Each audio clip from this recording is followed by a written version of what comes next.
इल्म और हिकमत से भरी दिलचस्प इस्लामी कहानियों के लिए हमारे चैनल को सब्सक्राइब करें। अस्सलामु अलैकुम वरहमतुल्लाहि वबरकातुह। कहा जाता है कि पुराने जमाने में दो भाई सहरा में शिकार के लिए निकलने का इरादा करते हैं। सफर दूर था, रास्ता मुश्किल, इसलिए दोनों ने सोचा कि क्यों ना वालिद से कहा जाए कि हमारे लिए दो घोड़े दे दें ताकि हम आसानी से सहरा तक पहुंच जाएं। उन्हीं दोनों का एक छोटा भाई भी था, जान। दिल का साफ, दिमाग का तेज, लेकिन जिस्म से निहायत कमजोर और छोटा। जब उसे पता चला कि उसके भाई शिकार के लिए जा रहे हैं तो उसने भी साथ जाने की ख्वाहिश जाहिर की, लेकिन उसके बड़े भाइयों ने सख्ती से इनकार कर दिया। दोनों ने अपने हथियार निकाले, तेज तलवारें और तीर कमान संभाले और सफर की तैयारी करने लगे। बड़े भाई ने कहा, अब्बू, हमें सहारा में शिकार करने जाना है, क्या आप हमें अपने घोड़े दे सकते हैं? अब्बू ने मुस्कुराकर सर हिलाया और कहा, तुम दोनों के लिए मेरे पास दो बेहतरीन घोड़े हैं, एक सफेद जैसे बर्फ का टुकड़ा और एक काला जैसे आधी रात का आसमान। जान ने भी अपने हाथ उठाए और बोला, अब्बू, मैं भी जाना चाहता हूं, मुझे भी अपने भाइयों के साथ शिकार का मौका दें। उसकी आवाज में उम्मीद और शौक के साथ जरा सी गुरगुराहट भी थी, लेकिन बड़े भाइयों ने सख्ती से इनकार कर दिया। नहीं जान, तुम अभी बहुत छोटे हो, बड़े भाई ने कहा।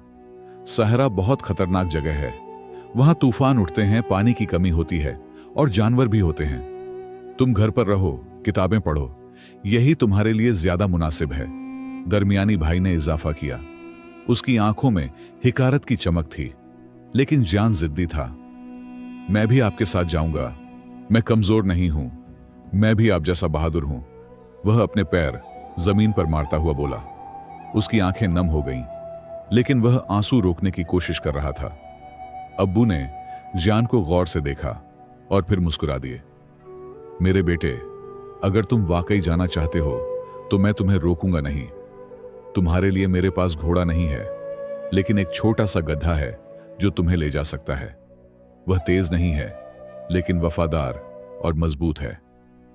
बड़े भाइयों के चेहरे पर मुस्कुराहट फैल गई और वे हंसने लगे। गधे पर सहरा में शिकार, क्या तमाशा होगा।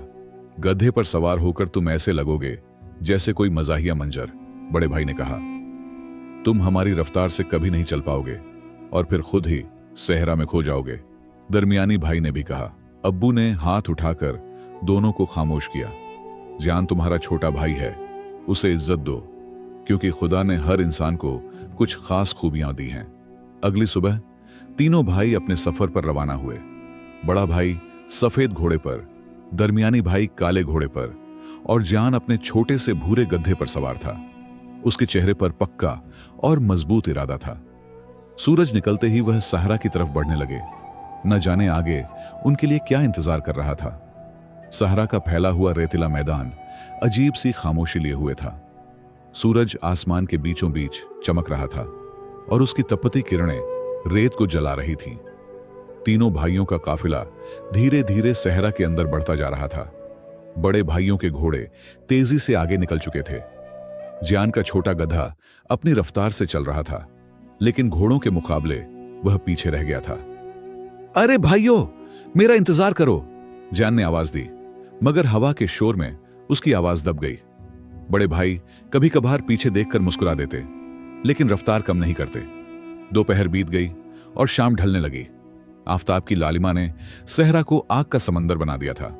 तीनों भाई काफी दूर निकल आए थे और घर का कोई निशान नजर नहीं आ रहा था। बड़े भाई ने घोड़े को रोका और कहा, यहीं रात गुजारते हैं, सुबह आगे बढ़ेंगे। जान भी थका हुआ था, मगर उसने शिकायत नहीं की। वह अपने गड्ढे से उतरा और पानी की मश्क निकाली। भाइयों, पानी पी लो, सहरा में पानी बहुत कीमती होता है, उसने कहा। जैसे ही मश्क हाथ में आई, उसका दिल धड़क उठा। वह लगभग खाली थी, बस कुछ घूंट पानी बचा था। हमारा पानी खत्म हो गया है, दरमियानी भाई ने घबराकर कहा। हमें वापस लौटना होगा, वरना प्यास से मर जाएंगे। बड़े भाई के माथे पर शिकन पड़ गई। मैंने कहा था ज्यादा पानी ले लो, लेकिन तुमने बात नहीं मानी। अब हम फंस गए हैं। तीनों के बीच बहस हो ही रही थी कि अचानक एक अजीब सी आवाज आई। मेरे बच्चों, क्या तकलीफ है तुम्हें? तीनों ने पलटकर देखा। वहां एक बूढ़ी औरत खड़ी थी जिसके सफेद बाल हवा में लहरा रहे थे। चेहरा झुर्रियों से भरा था और आंखों में अजनबी सी चमक थी। कौन हो तुम? इस सहरा में अकेली क्या कर रही हो? बड़े भाई ने पूछा। उसकी आवाज में डर की हल्की लहर थी। बूढ़ी औरत मुस्कुराकर बोली, मैं तुम्हारी खाला हूं। मेरा घर यहीं करीब है। मैंने तुम्हें देखा तो पहचान गई। तुम मेरे भाई के बेटे हो। बड़े भाई ने राहत की सांस ली। खाला, हमारा पानी खत्म हो गया है। क्या आप हमारी मदद कर सकती हैं? बूढ़ी खुशी से हिल उठी। बेशक, मेरे पास बहुत पानी है। मेरे साथ आओ। मेरा घर यहां से ज्यादा दूर नहीं। वहां आराम भी करोगे और खाना भी मिलेगा। जान को यह बूढ़ी औरत कुछ अजीब लगी। उसने गौर किया कि उसके नाखून बहुत लंबे और नुकीले थे और उसके दांत भी तेज थे। भाई, मुझे यह ठीक नहीं लगती, जान ने धीरे से कहा। हमने कभी किसी खाला के बारे में नहीं सुना और यह सहारा में अकेली कैसे रह सकती है? खामोश रहो जान, बड़ा भाई झुंझला गया। तुम्हारी वजह से हम पहले ही मुसीबत में हैं। अब खाला मदद कर रही हैं तो तुम फिर भी शक कर रहे हो। दरमियानी भाई भी बोला, हां जान, तुम हमेशा अजीब सोचते हो। चलो चलते हैं। तीनों भाई उस अजीब बूढ़ी औरत के पीछे चल पड़े जिसका नाम मेहरूका था। मेहरूका तीनों भाइयों को सहारा के उस हिस्से में ले गई जहां बड़े बड़े पत्थर थे। पत्थरों के दरमियान से गुजरते हुए वे एक घाटी में पहुंचे जहां एक पुराना सा घर नजर आया। यह घर पत्थरों से बना था। दीवारें टेढ़ी मेढ़ी थीं और खिड़कियां बिल्कुल काली और अंधेरी थीं।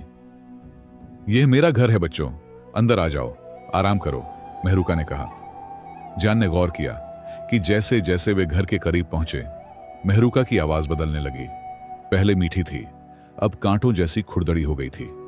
उसके चेहरे पर ऐसी मुस्कान थी जो दिल में डर पैदा कर देती थी। अंदर जाते ही उनका सामना एक लड़की से हुआ जो मेहरूका की बेटी थी। वह अपनी मां जैसी ही थी, लेकिन जवान और ज्यादा खतरनाक लगती थी।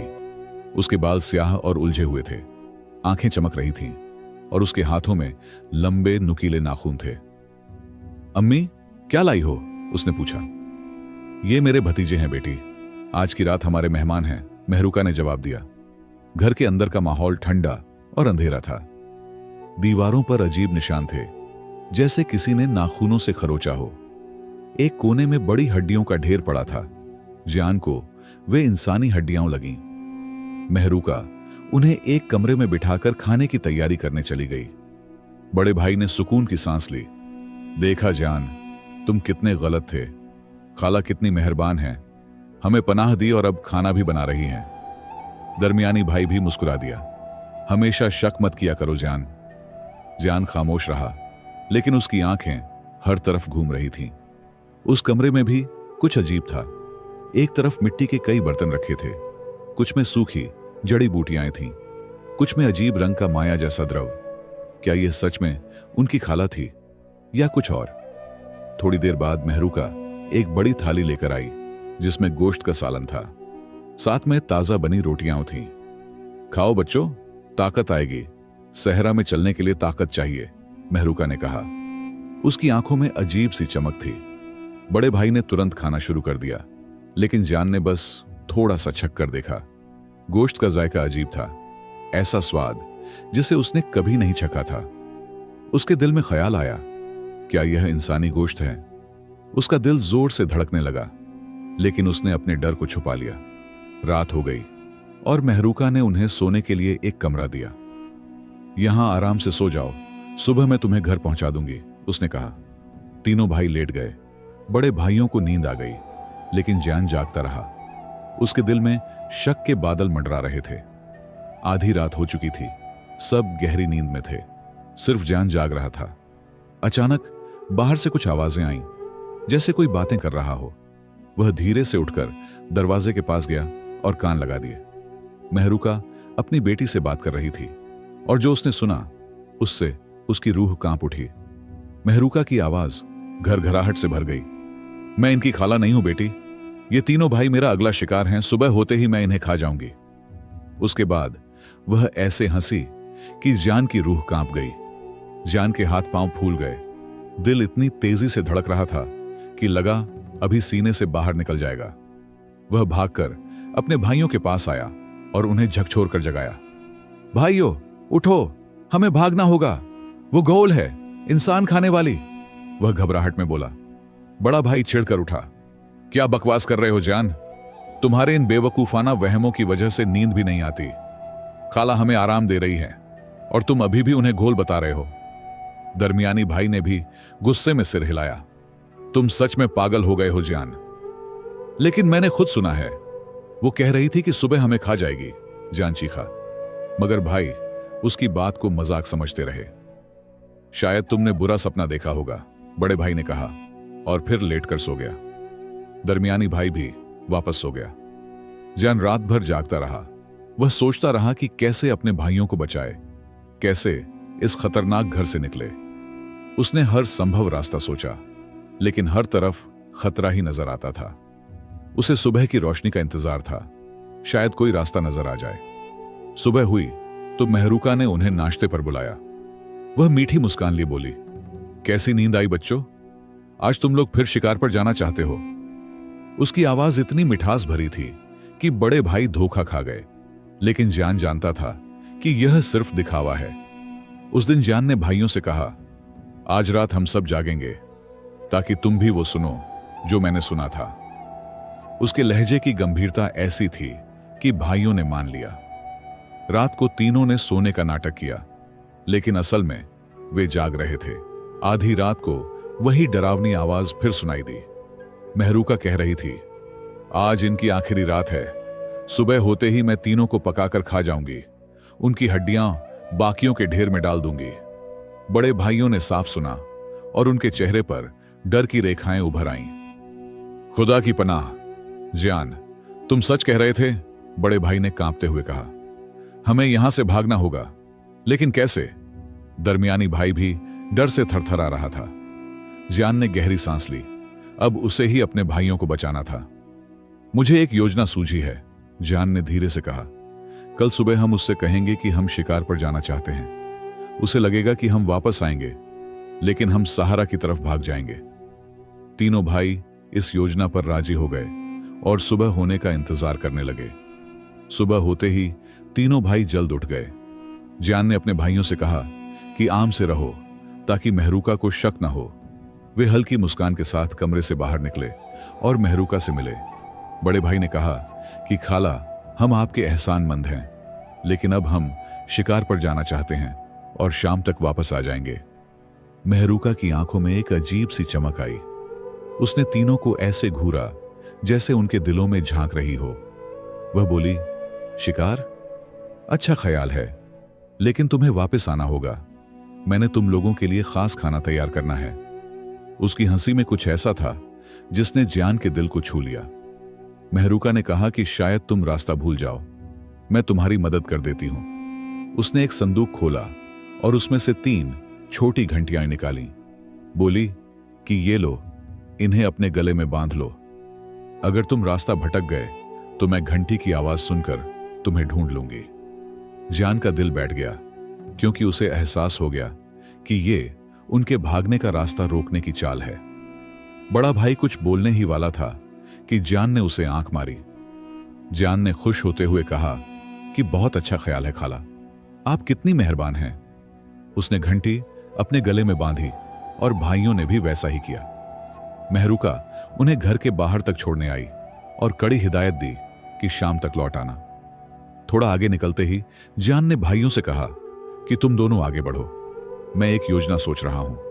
उसने आसपास नजर दौड़ाई और मेहरुका के घर के पास एक मुर्गी देखी।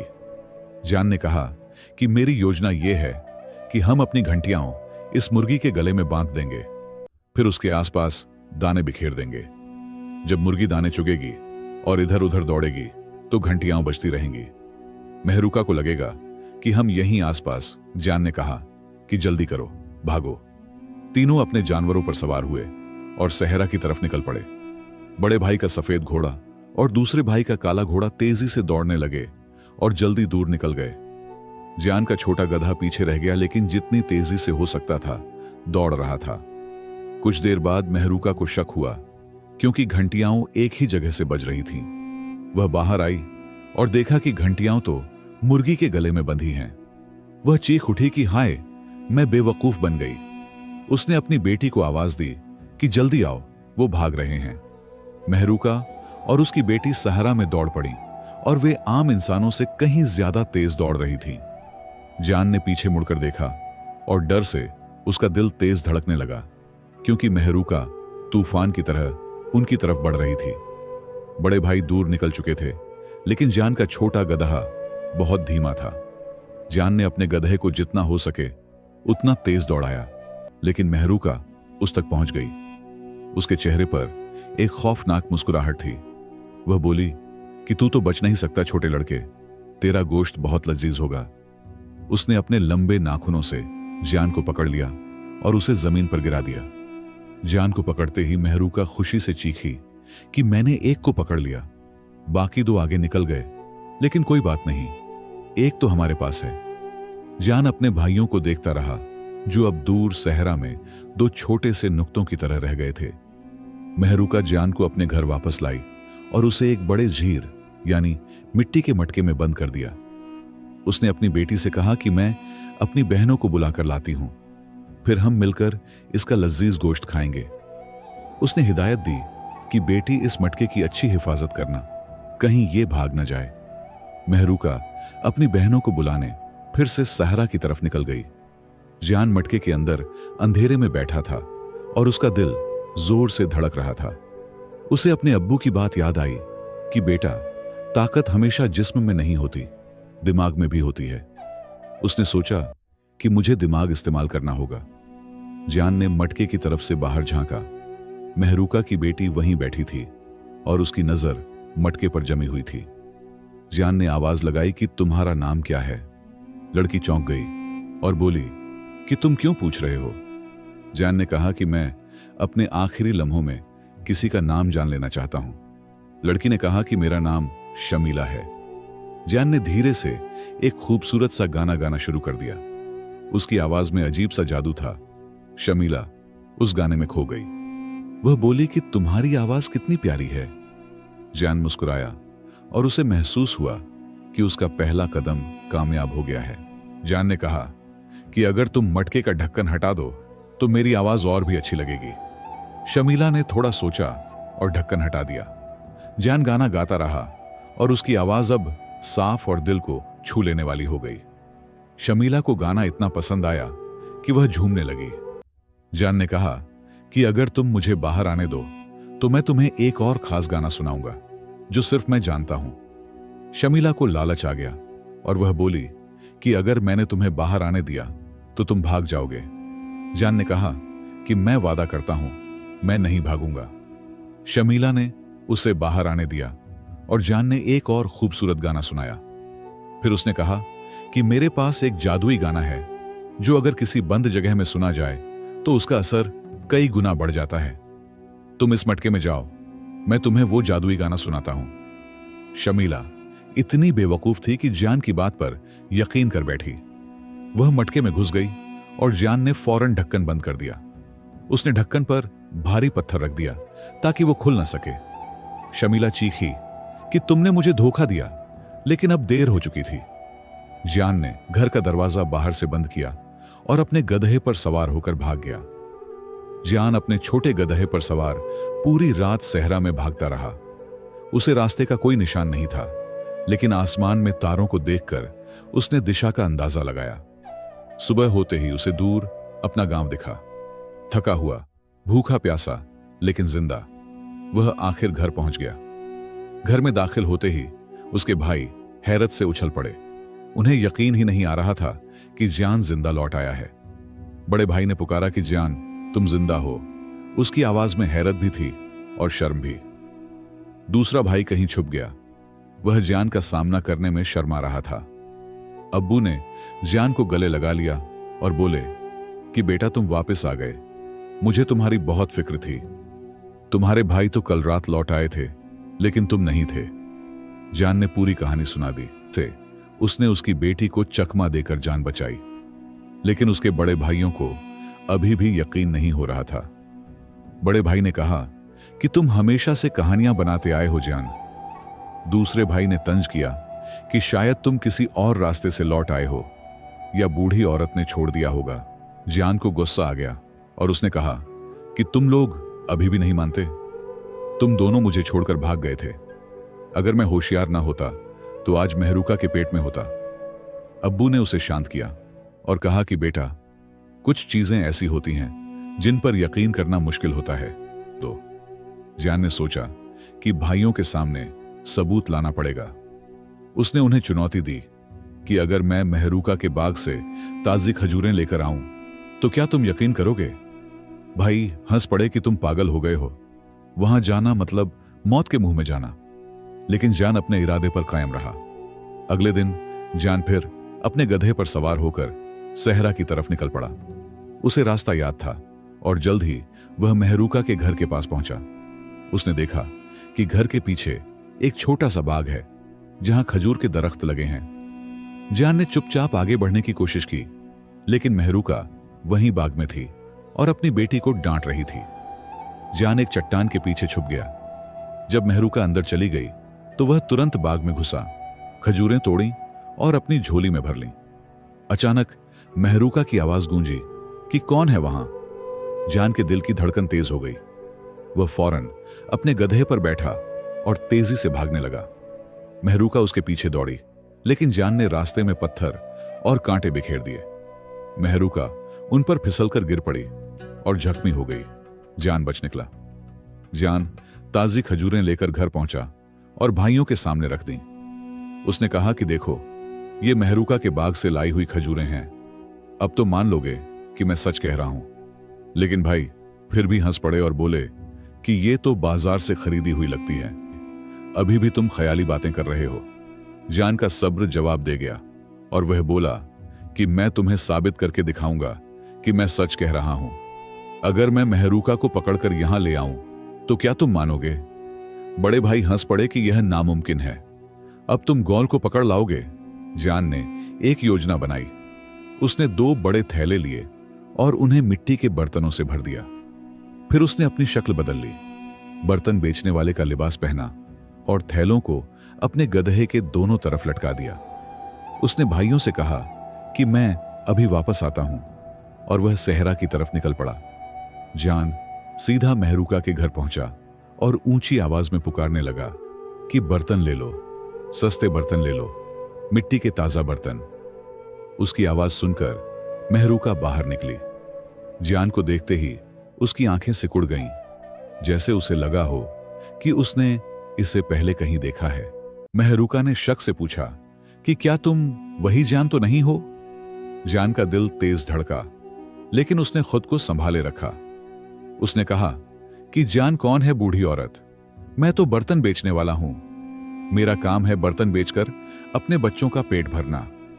क्या तुम्हें बर्तन लेने हैं या मेरा वक्त बर्बाद कर रही हो? मेहरुका को उसकी बात बुरी लगी और वह बोली कि ऐसे क्यों बोल रहे हो? मैंने तो बस पूछा था। जान ने जवाब दिया कि मैंने पूरा दिन इन बर्तनों को बनाने में लगाया है और मुझे अपने बच्चों के लिए रोटी कमानी है। जल्दी बताओ कि क्या खरीदना है, वरना मैं आगे चला जाऊंगा। मेहरुका ने माफी मांगी और कहा कि ठीक है, मैं कुछ बर्तन देखना चाहती हूं। जान ने एक थैला खोला और उसमें से कुछ बर्तन निकाले। वे सब टूटे फूटे थे। मेहरुका नाराज हुई और बोली कि ये सब तो टूटे हुए हैं। जान ने मुस्कुराकर कहा कि अच्छे बर्तन नीचे हैं, अगर तुम चाहो तो खुद झांक कर देख सकती हो। मेहरुका नीचे झांकने लगी। जान ने कहा कि और नीचे झुको, बेहतरीन बर्तन सबसे नीचे रखे हैं। जैसे ही मेहरुका पूरा सिर थैले के अंदर ले गई, जान ने फौरन थैले का मुंह बंद कर दिया और उसे मजबूती से बांध दिया। मेहरुका चीखी कि तुमने मुझे धोखा दिया, मैं तुम्हें कभी नहीं छोड़ूंगी। जान ने थैला गधे पर लादा और तेजी से घर की तरफ भागने लगा। रास्ते में मेहरुका उसे मनाने लगी कि जान मुझे छोड़ दो, मैं तुम्हें बहुत सारा सोना दूंगी। लेकिन जान ने कहा कि नहीं, तुमने मुझे और मेरे भाइयों को खाना चाहा था, मैं तुम्हें कभी नहीं छोड़ूंगा। जब जान घर पहुंचा तो सब लोग दंग रह गए। जान ने थैला जमीन पर गिराया और कहा कि देखो, यह है मेहरुका गौल।